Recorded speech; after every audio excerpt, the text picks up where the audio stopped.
berhasil bikin channel re-upload video TikTok dan Instagram yang udah dimonetisasi cuma dalam waktu 31 hari. Channel gue itu baru berjalan 3 bulan dan udah ngehasilin jutaan rupiah per bulan. Ini bukan konten flexing, tapi konten buat orang yang mau belajar bareng. Jadi kalau lo mau belajar, ini video buat lo. Tapi kalau lo mau bukti dulu baru belajar, ini biar lo puas ya. Paham! Lumayan gue bisa tambah durasi beberapa detik. Sekalian buktiin kalau emang ini semua real. This one Indonesia. No England, no USA. You know? Kalau lo mau tahu detail lengkapnya, tonton video gue yang ini ya. Di situ, gue bahas dari nol strategi buat kalian yang mau mulai bikin channel YouTube re-upload. Tonton video itu dulu, baru video ini. Lagi-lagi, gue nggak jualan kelas. Gue bikin video ini karena gue nggak pengen orang buang waktu, tenaga, dan uangnya buat YouTube karena ngelakuin hal yang salah. Di video kali ini, kita akan bahas teknis gimana cara gue ngedit videonya biar lolos copyright dan monetisasi. Oke, langsung aja. Supaya kita tahu gimana cara ngedit yang benar, kita mesti tahu gimana contoh yang salah. Di sini, gue akan tampilin beberapa konten yang sulit lolos monetisasi dan copyright berdasarkan pengalaman dan observasi gue.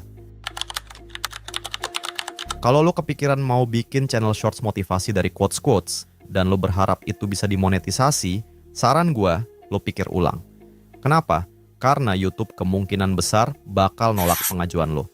Alasan yang paling sering mereka kasih adalah konten lo repetitif alias berulang. Seperti yang lo lihat di sini, YouTube bilang kalau konten lo kelihatan dibuat pakai template dengan sedikit atau tanpa variasi, atau gampangnya konten lo cuman kopas doang. Udah pasti lo ditolak buat monetisasi nanti.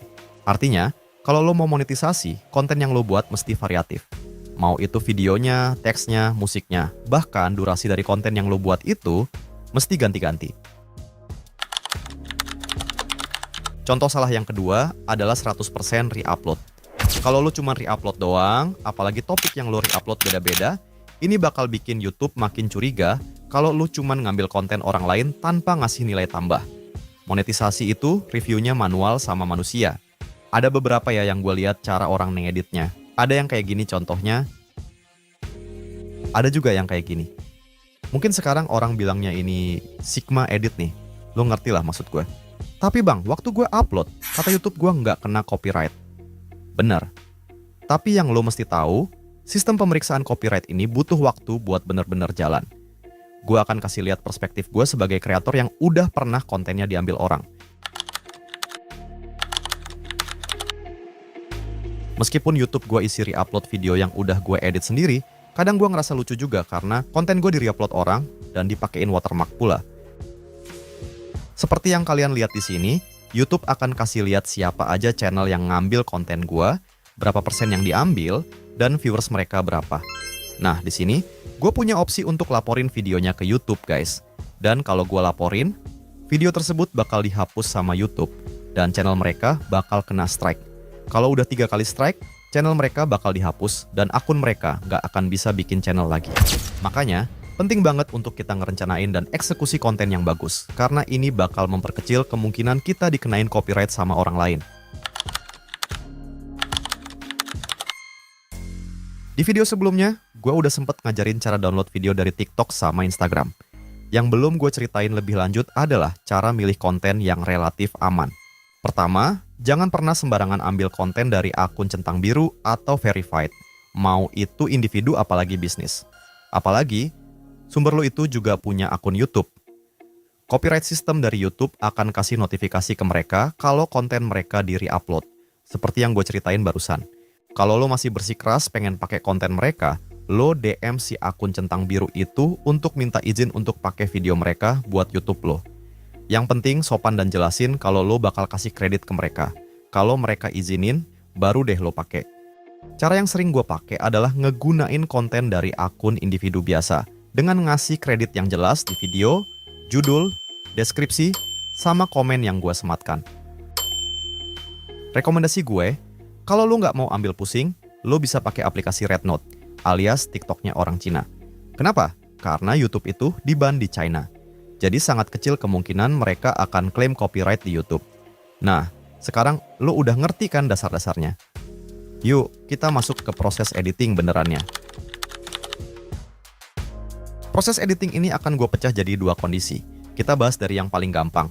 Kondisi pertama, lo punya lebih dari satu sumber video. Kondisi ini biasanya terjadi kalau lo mau bikin video yang sifatnya tematik.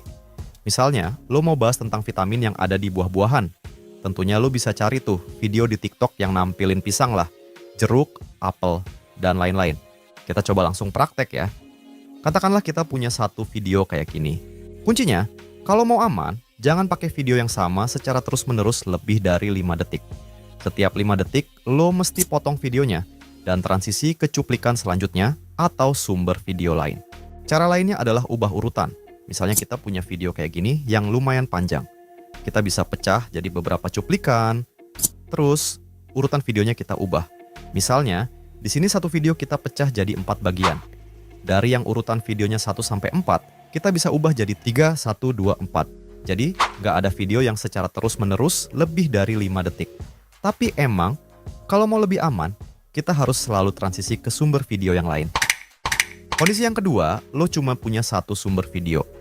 Ini biasanya kalau tipe konten lo itu fokus ke hal-hal yang trending. Karena biasanya hal yang trending cuma satu video doang. Gue jarang ambil konsep yang kayak gitu. Karena tingkat kesulitan editingnya menurut gue lebih tinggi. Lo mesti jago editing untuk transformasi kontennya. Misalnya, kita punya satu video kayak gini. Berarti, gue bisa tambahin panah merah misalnya.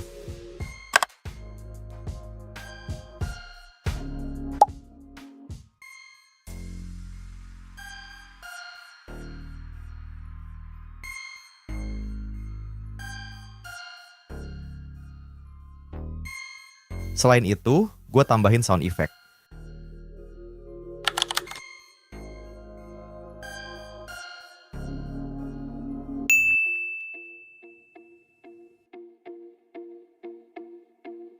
Atau setelahnya misalnya gue zoom in, habis itu gue zoom out lagi. Terus, di antara cuplikan, gue tambahin lagi transisi-transisi yang sekiranya cocok. Misalnya kayak gini ya.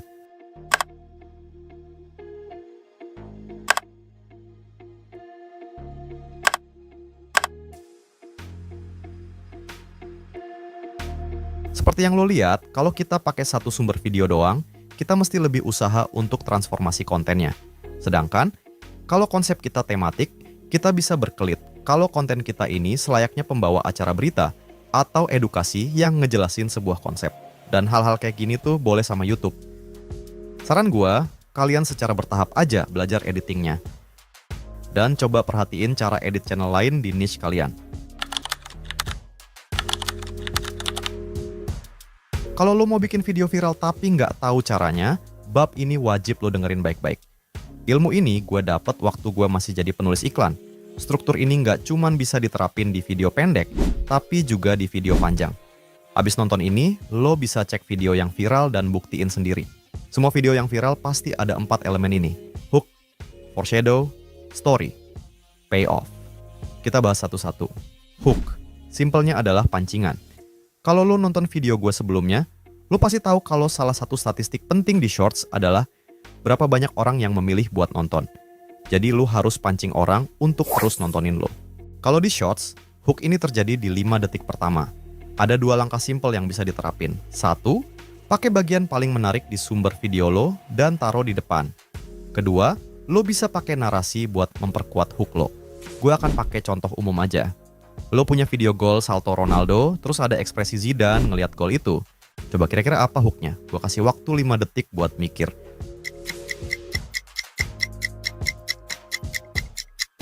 Di awal video, lo bisa bikin kayak gini.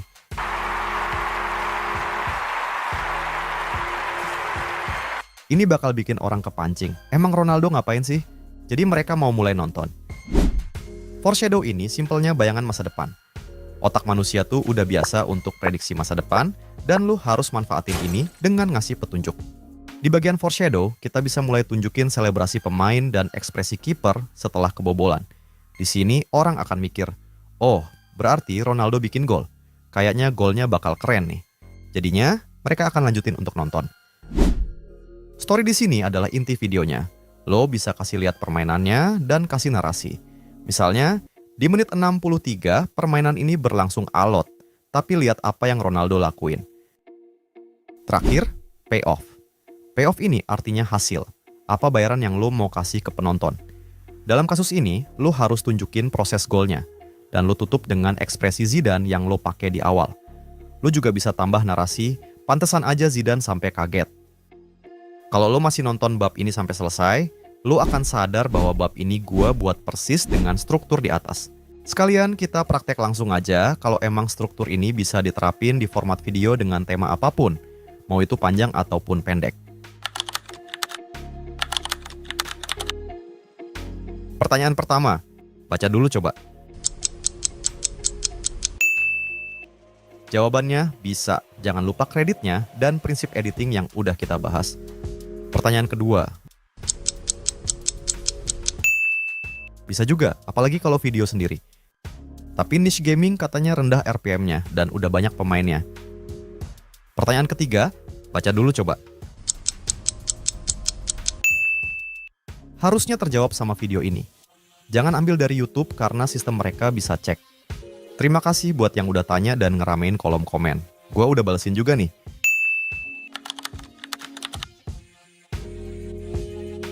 Setelah lihat video ini, lo mungkin berpikir, kok nggak segampang yang YouTuber lain bilang ya? Atau, gua kira tinggal re-upload doang. Gue bisa bilang, realitanya emang nggak semudah itu. Gue mau channel ini jujur ngasih tahu kondisi lapangannya, jadi nggak cuma kasih judul bombastis biar dapet views doang. Seperti biasa, kalau bingung, komen di bawah dan gue akan jawab satu persatu. Minimal jadi rupiah, maksimal jadi amal jariah. Sampai ketemu di video selanjutnya.